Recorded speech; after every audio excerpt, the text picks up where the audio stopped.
Welcome to nursing chronicles YouTube channel. आज के इस वीडियो में हम देखेंगे जीएमसीएस 2019 का प्रीवियस ईयर पेपर, जिसका हम 1 to 50 question part 1 already solve कर चुके हैं। अब हम देखेंगे 51 से लेकर 100 क्वेश्चंस को।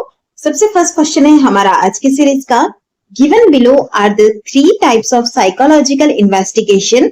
First field experiment, second laboratory experiment, third ex post facto field studies. If the above investigations are arranged in descending order in terms of researchers' ability to control secondary variance, the typical order would be। हमें यहाँ पर जो है psychological investigation हो रहा है, हमें यहाँ पर जो एक्सपेरिमेंट्स यहाँ पर दिए गए उसे अरेंज करना है डिसेंडिंग ऑर्डर के अंदर। Option A 2-1-3, option B 3-1-2, option C 2-3-1, option D 3-2-1। Right answer रहेगा हमारा यहाँ पर ऑप्शन ए। सबसे फर्स्ट नंबर पर आता है हमारा लेबोरेटरी एक्सपेरिमेंट्स, उसके बाद आता है फील्ड एक्सपेरिमेंट और लास्ट में आता है हमारा ex post facto field studies. Next question रहेगा हमारा question number 52। World Health Day is observed on. World Health Day जो होता है वो कब ऑब्जर्व किया गया है? ऑप्शन ए 7 अप्रैल, ऑप्शन बी 8 मई, ऑप्शन सी 9 जून, ऑप्शन डी 10 जुलाई। राइट आंसर रहेगा हमारा यहाँ पर ऑप्शन ए यानी कि 7 अप्रैल। वर्ल्ड हेल्थ डे एक ग्लोबल हेल्थ अवेयरनेस डे है जो कि एवरी ईयर 7 अप्रैल को सेलिब्रेट किया जाता है। नेक्स्ट क्वेश्चन है हमारा question number 53। A patient present to the emergency department with a blood pressure of 180/130 mmHg, headache and confusion, which additional finding is consistent with the diagnosis of hypertensive emergency। हमें यहाँ पर एक patient दिया गया है जो कि इमरजेंसी डिपार्टमेंट में आया है। एट प्रेजेंट उनका जो ब्लड प्रेशर है वो है 180/130, हेडेक भी हो रहा है और कंफ्यूजन भी हो रहा है। इसके अलावा कौन सी ऐसी एडिशनल फाइंडिंग होगी जो कि हमें इंडिकेट करती है कि यहाँ पर हाइपरटेंसिव इमरजेंसी है? Option A retinopathy, option B bradycardia, option C jaundice, option D urinary retention. Right answer रहेगा हमारा यहाँ पर ऑप्शन ए रेटाइनोपैथी। रेटाइनोपैथी इंडिकेट कर रही है आई इन्वॉल्वमेंट को, जो कि एक क्लासिक साइन है टारगेट ऑर्गन डैमेज का, जो कि यह कंफर्म कर रहा है कि हाइपरटेंसिव इमरजेंसी यहाँ पर है। नेक्स्ट क्वेश्चन है हमारा question number 54। Which of this assessment finding should the nurse expect to identify as an early clinical characteristic of multiple sclerosis? निम्न में से कौन सी ऐसी असेसमेंट फाइंडिंग है जो कि नर्स एक्सपेक्ट करेगी कि मल्टीपल स्क्लेरोसिस वाली कंडीशन के अंदर एज ए क्लिनिकल कैरेक्टरिस्टिक हम उसे आइडेंटिफाई करेंगे? Option A dementia, option B muscle atrophy, option C vision loss, option D clonus. Right answer रहेगा हमारे यहाँ पर option C vision loss. Dementia, muscle atrophy और क्लोनस लेट साइन के अंदर आते हैं। विजन लॉस एक कॉमन अर्ली सिम्टम है due to optic neuritis. Next question है हमारा question number 54।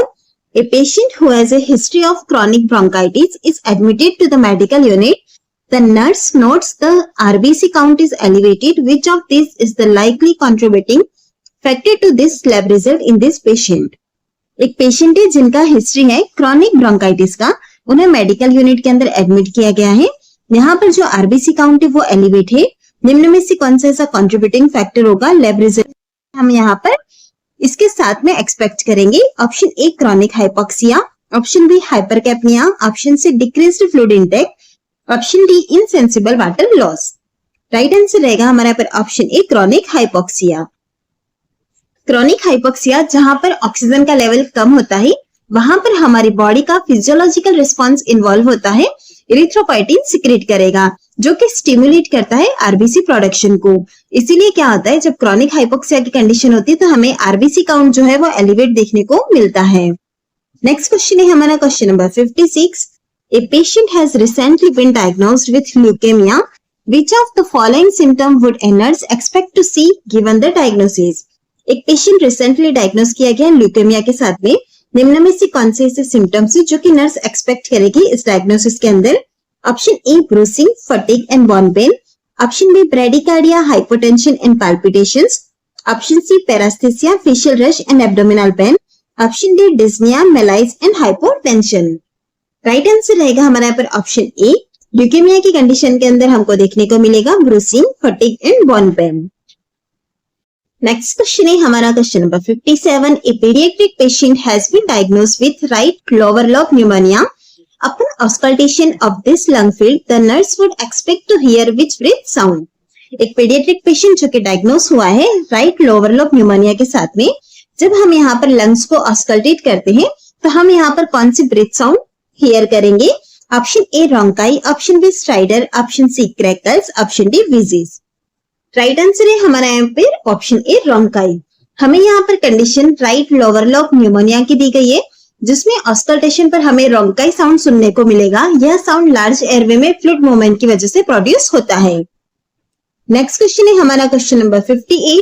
The nurse anticipate the following laboratory study to assess the therapeutic effect in the client taking heparin intravenously.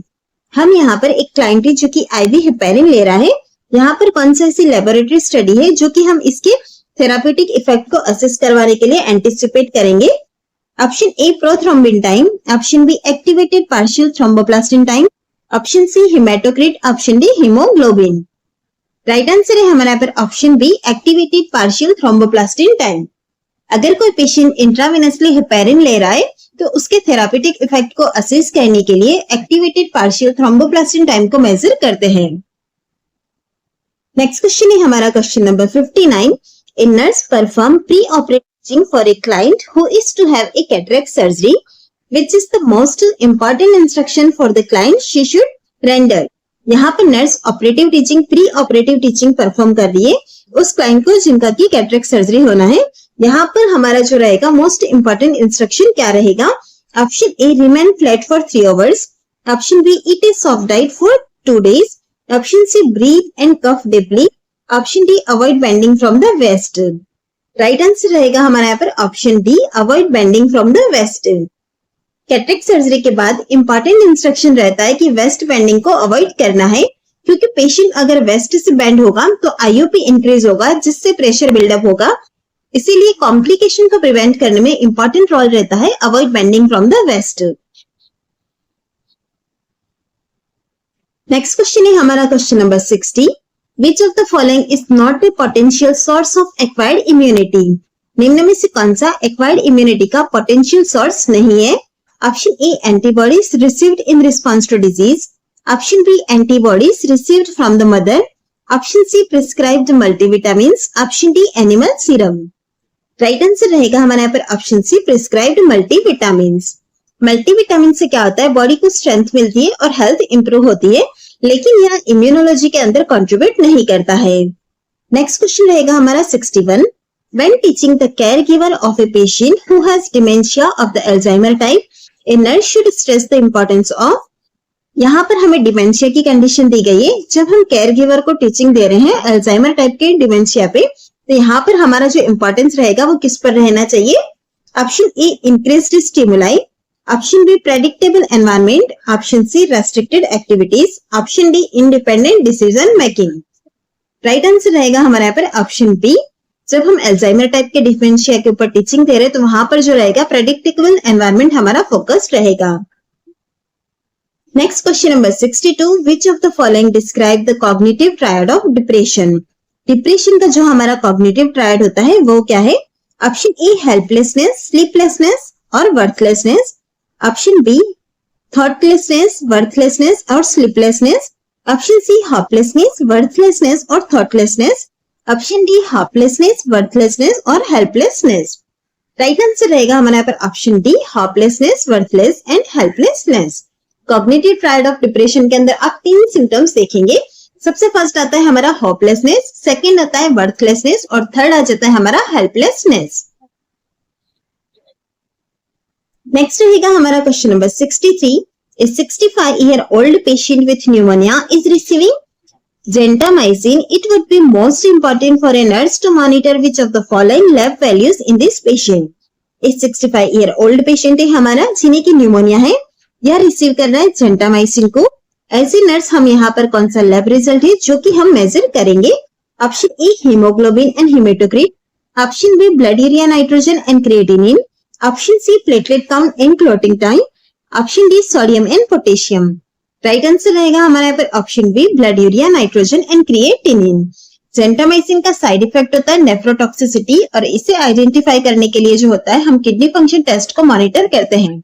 Next question है हमारा question number 64। A man is admitted to the telemetry unit for evaluation of complaints of chest pain. 8 hours after admission, the patient goes into ventricular fibrillation. The physician defibrillates the patient. The nurse understands that the purpose of defibrillation is to, हमें यहाँ पर simple सी condition दी गई है। एक patient था जो कि हमारे पास चेस्ट पेन की कंप्लेन के साथ एडमिट हुआ था। एडमिशन के 8 घंटे के बाद जो होता है वो वेंट्रिकुलर फिब्रिलेशन हो जाता है उसको। यहाँ पर हम पेशेंट को डिफिब्रिलेट कर रहे हैं, तो डिफिब्रिलेट का पर्पस क्या है? Option A, increase cardiac contractility and cardiac output. Option B, cause asystole so the normal pacemaker can recapture. C, reduce cardiac ischemia and acidosis. Option D, provide energy for depleted myocardial cell. Right answer रहेगा हमारा पर option B, cause asystole so the normal pacemaker can recapture. Defibrillation temporary asystole करता है जिससे heart का जो हमारा natural pacemaker है जिसे हम एसए नोड कहते हैं, यह रिकैप्चर और रीएस्टैब्लिश करता है coordinated and effective heart rhythm को। लाइफ थ्रेटनिंग एरिथमिया जैसे कि वेंट्रिकुलर फिब्रिलेशन में ट्रीटमेंट के लिए डिफिब्रिलेट करना एक इंपॉर्टेंट इंटरवेंशन रहता है। नेक्स्ट क्वेश्चन है हमारा question number 65। A perception that occurs when a sensory stimulus is present but is incorrectly perceived and misinterpreted is known as। Perception disorder के ऊपर आपको क्वेश्चन पूछा गया है जिसके अंदर सेंसरी स्टिमुलस जो होता है वो प्रेजेंट है लेकिन जो पर्सन है उसे इनकरेक्टली परसीव करता है या फिर मिस इंटरप्रेट करता है, तो उसे क्या कहते हैं? Option A, hallucination. Option B, delusion. Option C, illusion. Option D, neologism. Right answer रहेगा हमारा पर ऑप्शन सी, इल्यूजन। इल्यूजन और हेलुसिनेशन दोनों ही परसेप्चुअल डिस्टर्बेंस डिसऑर्डर है। इल्यूजन में रियल ऑब्जेक्ट का मिस इंटरप्रिटेशन होता है, वहीं हेलुसिनेशन की बात करते हैं यह एक फॉल्स बिलीफ जिसमें एब्सेंट ऑफ ऑब्जेक्ट होता है। नेक्स्ट क्वेश्चन है हमारा question number 66। What is the age limit approved in COTPA bill for the sale of tobacco products and cigarettes in approved packaging. एक COTPA बिल जो है उसके अंदर sale of tobacco product and cigarette जो है वह हमारी कौन सी एज लिमिट के बाद अप्रूव की गई है? Option A 16 years, option B 18 years, option C 21 years, option D 25 years. Right answer है हमारे यहाँ पर ऑप्शन बी 18 इयर्स। सबसे फर्स्ट हमें यहाँ पर जो फॉर्म दी गई है COTPA, इसका फुल फॉर्म क्या होता है? Cigarette and other tobacco product act. इसके अंदर क्या होता है? Under the age of 18 years cigarette and other tobacco product sale करना प्रोहिबिटेड माना गया है। नेक्स्ट क्वेश्चन रहेगा हमारा question number 67। A nurse is giving instruction to a client receiving lithium citrate. The nurse tells the client to do which of the following to prevent lithium toxicity. एक nurse है जो कि एक client को instruction दे रही है जो कि लिथियम साइट्रेट रिसीव कर रहा है। यहाँ पर कौन सी ऐसी चीज होगी जो हम उसे इंस्ट्रक्ट करेंगे to prevent lithium toxicity? Option A, avoid becoming dehydrated during exercise. Option B, instruct the client to change position slowly. Option C, restrict salt intake in the diet. Option D, limit fluid intake. Right answer रहेगा हमारे यहाँ पर option A, avoid becoming dehydrated during exercise. Dehydration की वजह से drug का excretion reduce होगा और लिथियम की टॉक्सिसिटी डेवलप होगी। इसीलिए जब कोई पेशेंट लिथियम रिसीव कर रहा है तो उसका हाइड्रेशन स्टेटस मेंटेन करने को हम उसे एडवाइस करते हैं। नेक्स्ट क्वेश्चन है हमारा question number 68। DOTS stand for, simple सा क्वेश्चन है, डॉट्स की फुल फॉर्म क्या है?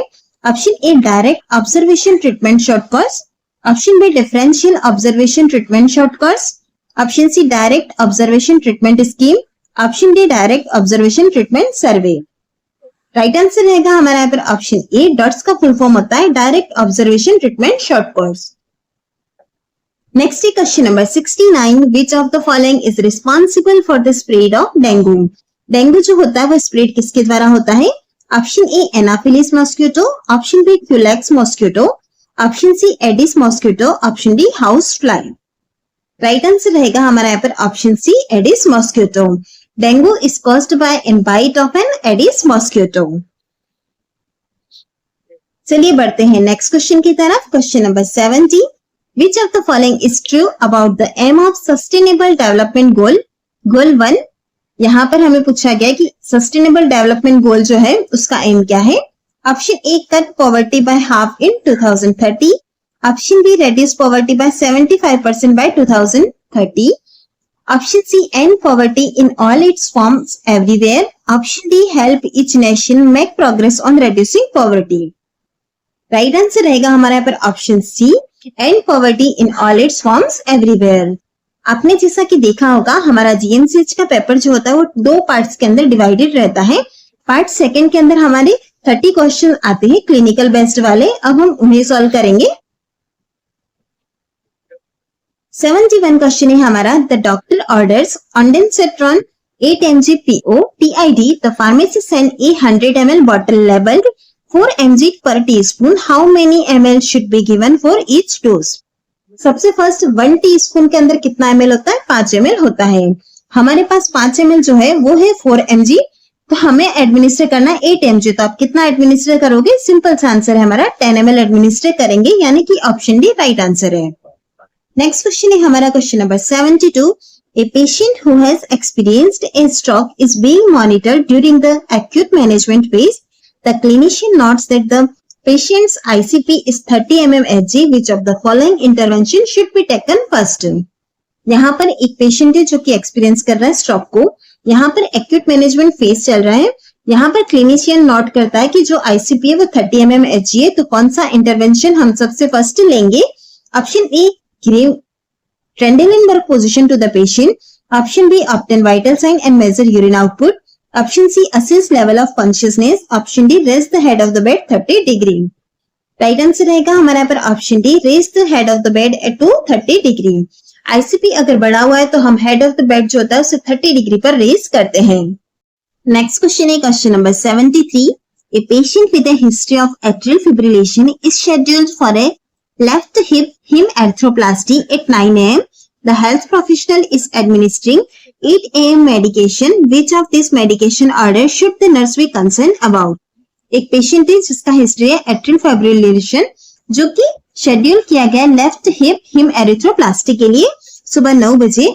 यहाँ पर ऐसे हेल्थ प्रोफेशनल हम ऐसी कौन सी मेडिसिन है जो कि 8 am एडमिनिस्टर करनी है, वहां पर हमारा कंसर्न रहेगा option A, opioid analgesic intravenously. Option B, low molecular weight heparin anticoagulant subcutaneously. Option C, beta blocker orally. Option D, cephalosporin antibiotic intravenously. Right answer रहेगा हमारे यहाँ पर option B, low molecular weight heparin anticoagulant subcutaneously. LMWH से risk of bleeding increase होता है, इसीलिए इसे left hip him एरिथ्रोप्लास्टी से पहले विथहोल्ड करना होगा, नहीं तो रिस्क ऑफ इंट्रा ऑपरेटिव और पोस्ट ऑपरेटिव ब्लीडिंग के चांसेस बढ़ जाएंगे। Question 94, the nurse is assisting a doctor with the removal of central venous catheter to prevent complication. The patient should be instructed to, हमें यहाँ पर क्या करना है? सीवीसी यानी कि सेंट्रल वेनस कैथेटर को रिमूव करना है। तो यहाँ पर कॉम्प्लिकेशन को प्रिवेंट करने के लिए हम क्या इंस्ट्रक्ट करेंगे? Option A, perform the AdSense manure while removing catheter. Option B, perform the Valsalva maneuver as the catheter is pulled. Option C, turn his head to the right while grasping the side rails. Option D, turn his head to the left side and hyperextend the neck while looking up. Right answer रहेगा हमारा यहाँ पर option B, perform the Valsalva maneuver as the catheter is pulled. Central venous catheter को remove करते वक्त वाल्सल्वा manure को perform करने के लिए कहते हैं to prevent air entry into circulatory system. Next question रहेगा हमारा question number 75, during an assessment of a patient's abdomen a pulsating abdominal mass is noted by the nurse. Which of the following should be the nurse's next action? जब हम एक patient का abdomen का assessment कर रहे हैं, वहां पर एक पल्सेटिंग एब्डोमिनल मास नोट किया गया है, यहाँ पर नर्स का नेक्स्ट एक्शन क्या रहेगा? Option A, ask the patient to perform a Valsalva manoeuvre. Option B, obtain an order for a bladder scan. Option C, assist femoral pulses। Option D, measure the abdominal circumference. Right answer रहेगा हमारे यहाँ पर option C, assist femoral pulses। Patient के abdomen को assist करते वक्त अगर pulsating abdominal मास feel होता है तो यह इंडिकेट कर रहा है एब्डोमिनल आउटिक एन्यूरिज्म को। यहाँ पर फीमोरल पल्स जो होती है उसे असिस्ट करना नेक्स्ट स्टेप रहेगा, क्योंकि इसकी हेल्प से हम डिटरमाइन कर सकते हैं एक्सटेंड ऑफ द एन्यूरिज्म को, साथ ही साथ डिस्टल सर्कुलेशन को असिस्ट भी किया जा सकता है। क्वेश्चन नंबर 76 है हमारा, which of the following are correct technique while checking the blood pressure of a patient? हम अगर पेशेंट का बीपी चेक करें तो करेक्ट टेक्निक क्या रहेगी? Option A, before the measurement patient must remain in a sitting position for about 5 minutes. Option B, the cuff must be at the level of the heart. Third है हमारा, the arm must be freely hanging without any firm support. Fourth है हमारा the stethoscope must be place a little above the cuff. Right answer रहेगा यहाँ पर हमारा option सी यानी कि फर्स्ट एंड सेकेंड. आप यहाँ पर देख सकते हैं जो हमें चारों स्टेटमेंट दिए गए उसमें से जो हमारा फर्स्ट और सेकेंड स्टेटमेंट है वो करेक्ट टेक्निक है, थर्ड और फोर्थ नहीं है. नेक्स्ट क्वेश्चन रहेगा हमारा question number 77. Which of the following actions should the nurse take to use a wide bed support when assisting a client to get up in the chair? यहाँ पर जो है हमारा कौन सा ऐसा एक्शन होगा जो कि नर्स लेगी वाइड बेड सपोर्ट के लिए जब हम पेशेंट को असिस्ट कर रहे हैं to get up in a chair. Option E bend at the waist, at place arms under the client's arms and lift. Option B face the client bend knees and place hands on client's forearm and lift. Option C spread his or her feet apart. Option D stand at the back of patient and lift him or her. Right answer रहेगा हमारा यहाँ पर option B. हमारी जो यहाँ पर correct technique है वो है फेस द क्लाइंट, उसके बाद नीज को बेंड करना है, place hand on client's forearm और फिर उसको लिफ्ट करना है. Question number 78.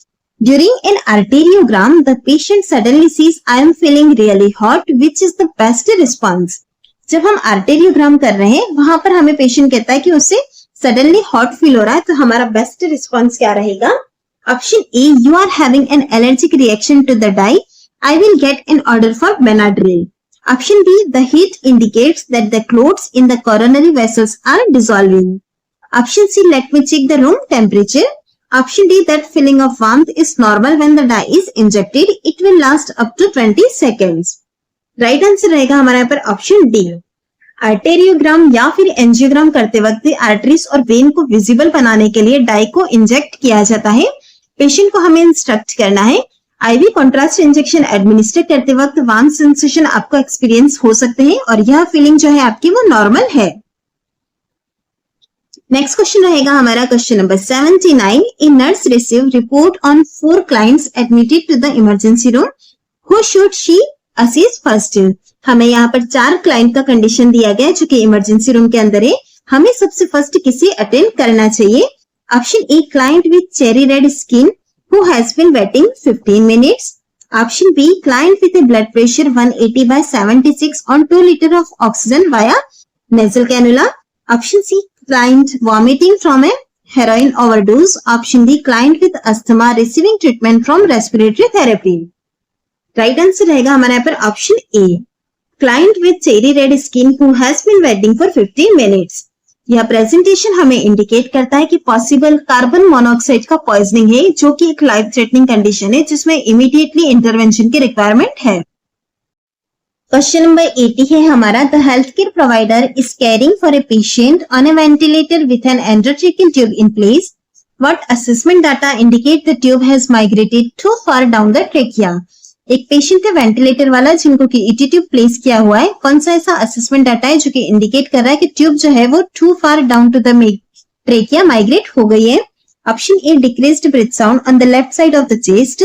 Option B high pressure sound.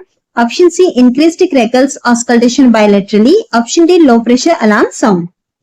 Right answer जो रहेगा हमारा वो है option A decreased breath sound on the left side of the chest. Question number 81 है हमारा. When examining A patient with abdominal pain the nurse in charge should assist. जब हम patient का असेसमेंट कर रहे हैं एब्डोमिनल पेन का तो हम कहाँ असिस्ट करेंगे?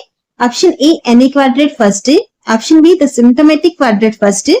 Option C the symptomatic quadrant last. Option D the symptomatic quadrant either second और थर्ड. राइट आंसर रहेगा हमारा यहाँ पर option C the symptomatic quadrant last. Painful area को हम लास्ट में पाल्पेट करते हैं to avoid increasing the patient's discomfort early in the examination. Next question रहेगा हमारा question number 82. The nurse is caring for a patient with cervical cancer. The nurse notes that the cervical implant has become dislodged. Which of the following action should the nurse take first? एक patient है हमारे यहाँ पर cervical cancer वाला. यहाँ पर cervical implant अगर dislodge हो जाता है तो एज ए नर्स हम यहाँ पर फर्स्ट एक्शन क्या लेना चाहिए? Option A stay with the patient and contact radiology. Option B wrap the implant in a blanket and place it behind the lead shield. Option C obtain a dosimeter reading on the patient and report it to the physician. Option D, pick up the implant with long handle forcep and place into a lead container. Right answer है हमारे यहाँ पर option D. अगर हमें radiation implant जो है वो कभी भी डायरेक्टली हैंड से पिक नहीं करना है, इसे हम पिक किससे करते हैं? लॉन्ग हैंडल फॉरसेप की सहायता से। और इसे पिक करने के बाद लेड कंटेनर के अंदर इसे प्लेस करते हैं। इम्प्लांट को लिफ्ट करते वक्त एश्योर करनी है हमें safety of both the patient and the you. Next question 83 है हमारा। A 68-year-old women diagnosed with thrombocytopenia due to acute lymphocytic leukaemia is admitted to the hospital. The nurse should assign the patient to। हमें यहाँ पर एक patient दिया गया है acute lymphocytic leukaemia वाला, और एट प्रेजेंट उनको थ्रोम्बोसाइटोपेनिया है। तो यहाँ पर जो होगा हमें पेशेंट को क्या असाइन करना चाहिए? Option A, to a private room so she will not infect other patients and health care workers. Option B, to private room as she will not be infected by other patients and health care workers. Option C, to a semi private room so she will have stimulation during her hospitalization. Option D, to semi-private room so she will have the opportunity to express her feeling about and her illness. Right answer रहेगा हमारे यहाँ पर option B, to private room so she will not be infected by other patients and healthcare workers. हमें यहाँ पर जो patient दिया गया है उसे थ्रोम्बोसाइटोपेनिया है, तो हम पेशेंट को प्राइवेट रूम में शिफ्ट करेंगे ताकि दूसरे पेशेंट और हेल्थ केयर प्रोवाइडर से इन्फेक्शन ना हो। WBC काउंट लो होने की वजह से फाइट ऑफ इन्फेक्शन की एबिलिटी अल्टर हो जाती है। रिस्क ऑफ डेवलपिंग इन्फेक्शन को प्रिवेंट करना हमारी मेन प्रायोरिटी होगी इस पेशेंट के अंदर। नेक्स्ट रहेगा हमारा question number 84।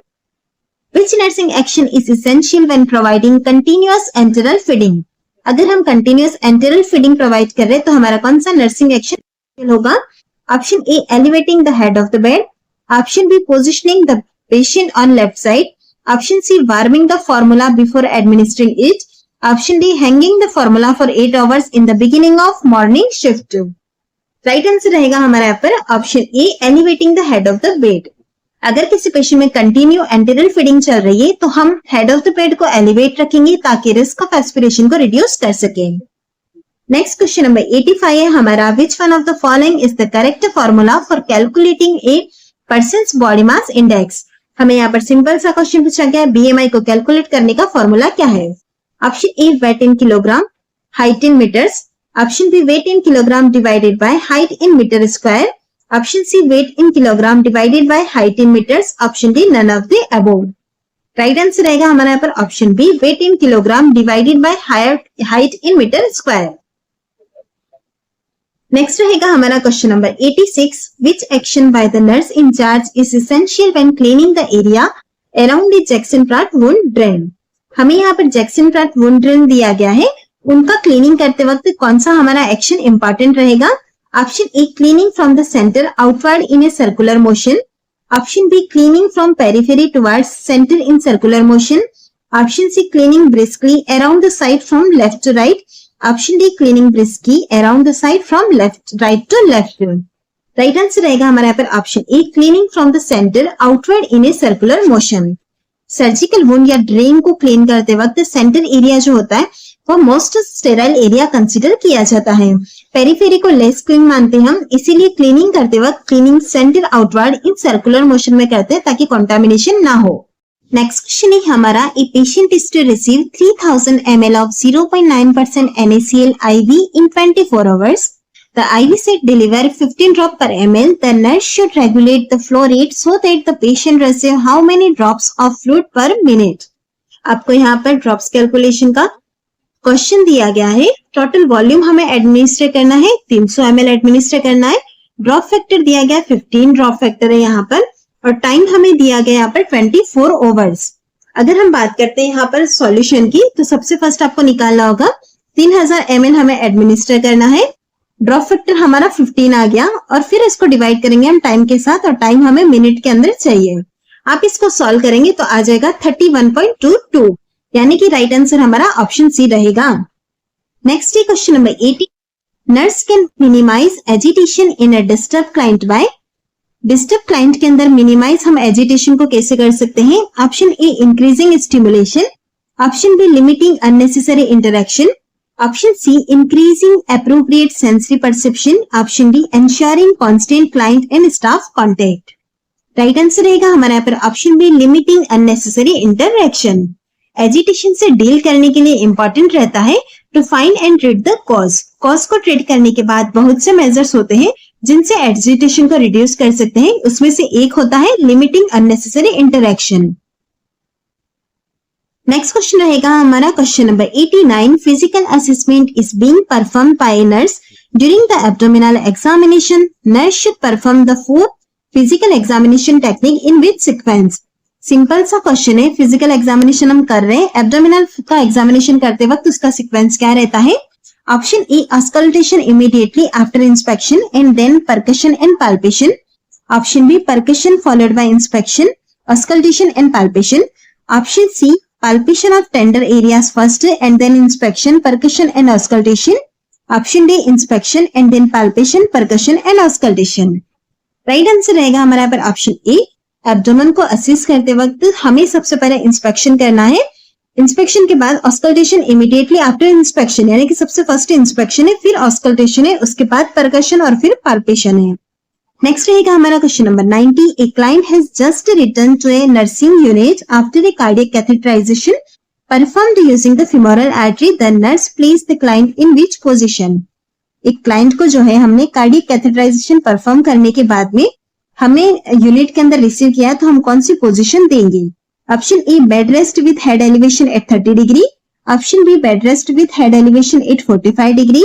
Option C bed rest with head elevation at 60 degree. Option D bed rest with head elevation at 90 degree. Right answer रहेगा हमारे यहाँ पर option A bed rest with head elevation at 30 degree. After cardiac catheterisation 4 to 6 hours तक हम client को bed rest provide करते हैं। इसी के साथ ही जो हेड ऑफ द बेड होता है उसे 30 डिग्री तक एलिवेट करते हैं, 30 डिग्री से ज्यादा नहीं करते हैं। Question number 91। After assessing the client the nurse formulates the following diagnosis, place them in order of priority with the most important classified as high listed first. हमें यहाँ पर अलग अलग डायग्नोसिस की कंडीशंस दी गई है। हमें यहाँ पर जो हायर है उसे फर्स्ट में रखना है, उसके बाद इसे ऑर्डर्स के अंदर अरेंज करना है। सबसे फर्स्ट हमें दिया है कॉन्स्टिपेशन, फिर है एंटिसिपेटेड ग्रीविंग, थर्ड है हमारा इनइफेक्टिव एयरवे क्लियरेंस, फोर्थ है हमारा इनइफेक्टिव टिश्यू परफ्यूजन। अगर हम बात करते हैं इसके ऑर्डर्स की, तो हमारा जो सबसे फर्स्ट पे आएगा वो रहेगा इनइफेक्टिव एयरवे क्लियरेंस, उसके बाद आएगा इनइफेक्टिव टिश्यू परफ्यूजन, उसके बाद हम देखेंगे कॉन्स्टिपेशन को, और फिर फोर्थ नंबर पर आएगा एंटिसिपेटेड ग्रीविंग। यानी कि हमारा जो सीक्वेंस है वो रहेगा ऑप्शन डी 3 4 1 2। क्वेश्चन नंबर 92 रहेगा हमारा। You come upon N unconscious victim with A palpable pulse, he do not appear to be breathing, you are unable to deliver the first breath, what is the next step? हमें यहाँ पर एक unconscious victim मिला है जिसके अंदर pulse जो है वो पाल्पेबल है, लेकिन वह जो है ब्रीदिंग नहीं कर रहा है और हम फर्स्ट ब्रीथ जो है उसे डिलीवर करने के अंदर अनेबल है। तो हमारा नेक्स्ट स्टेप क्या रहेगा। Option A begin CPR, option B repeat the head tilt chin manoeuvre and attend the breath again, option C abdominal thrust, option D haemorrhage manoeuvre. Right answer रहेगा हमारा यहाँ पर option B repeat the head tilt chin manoeuvre and attend the breath again. सबसे first हम rescue breath देंगे और देखेंगे कि चेस्ट राइज हो रहा है या नहीं। अगर चेस्ट लिफ्ट नहीं हो रहा है तो हमें क्या करना है, repeat the head tilt and chin lift manoeuvre को करना है and then take a second breathe.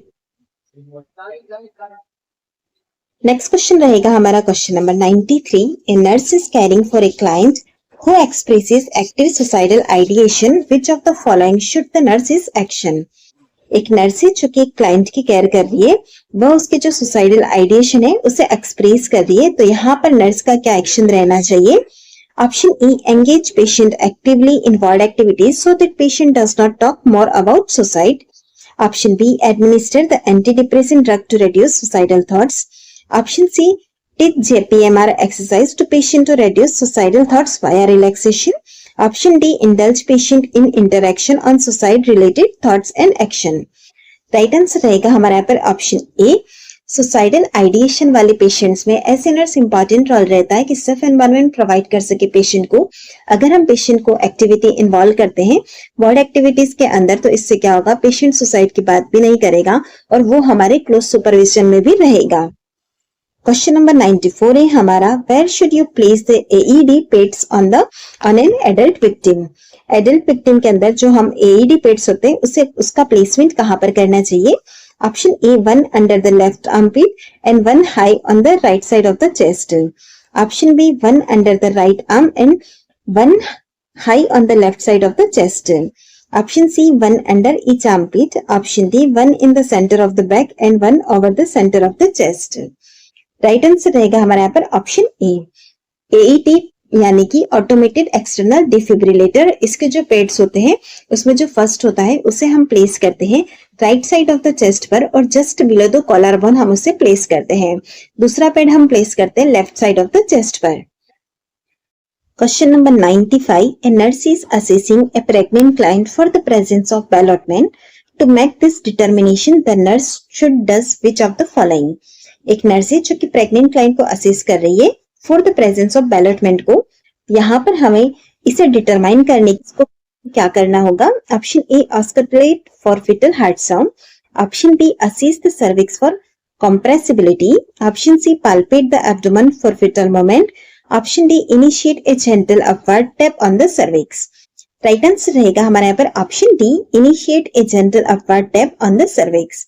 Ballottement technique में आपने देखा होगा एग्जामिनर जो होता है वो फिंगर को वेजाइना के अंदर प्लेस करता है and taps gently upward lifting the foetus. Next रहेगा हमारा question number 96, the nurse is caring for a 10-year-old on admission to the burn unit, one assessment parameter that will indicate that the child has adequate fluid replacement. हमारे पास यहाँ burn unit के अंदर 10-year-old जो है हमारा child admit है। यहाँ पर कौन सा ऐसा इंडिकेटर है जो कि हमें यह इंडिकेट करता है कि यहाँ पर फ्लूइड रिप्लेसमेंट जो है वो एडिक्वेट है। Option A, urinary output of 30 ml per hour। Option B, no complaints of thrust. Option C, increased haematocrit. Option D, good skin turgor around burn. Right answer रहेगा हमारे यहाँ पर option A, urine output of 30 ml per hour। Urine output जो हमारा यहाँ पर 30 ml per hour दिया गया है, it is a good target for adequate fluid resuscitation. Next question रहेगा हमारा 97, a nurse auscultate the heart of Anu, A 21-year-old female, NA6A, consultation for dizziness and easy fatigability. During assessment, the nurse identify a mid to late systolic click followed with mid to late systolic murmur at the cardiac apex. The murmur gets louder when NA stands up. Based on this finding, Anu is most likely considered for which of the following cardiac problem? हमें यहाँ पर जो है murmur sound जो होती है उसका characteristic दिया गया है, उस अकॉर्डिंग आपको बताना है कि यहाँ पर कौन सा कार्डियक प्रॉब्लम हो सकता है। Option A, aortic stenosis. Option B, mitral valve prolapsed. Option C, pulmonic stenosis. Option D, mitral regurgitation. Right answer रहेगा हमारे यहाँ पर option B, mitral valve prolapsed. Mitral valve prolapse का एक कॉमन कॉज होता है माइट्रल रिगर्जिटेशन, जो कि कैरेक्टराइज होता है medium pitch late systolic murmur से।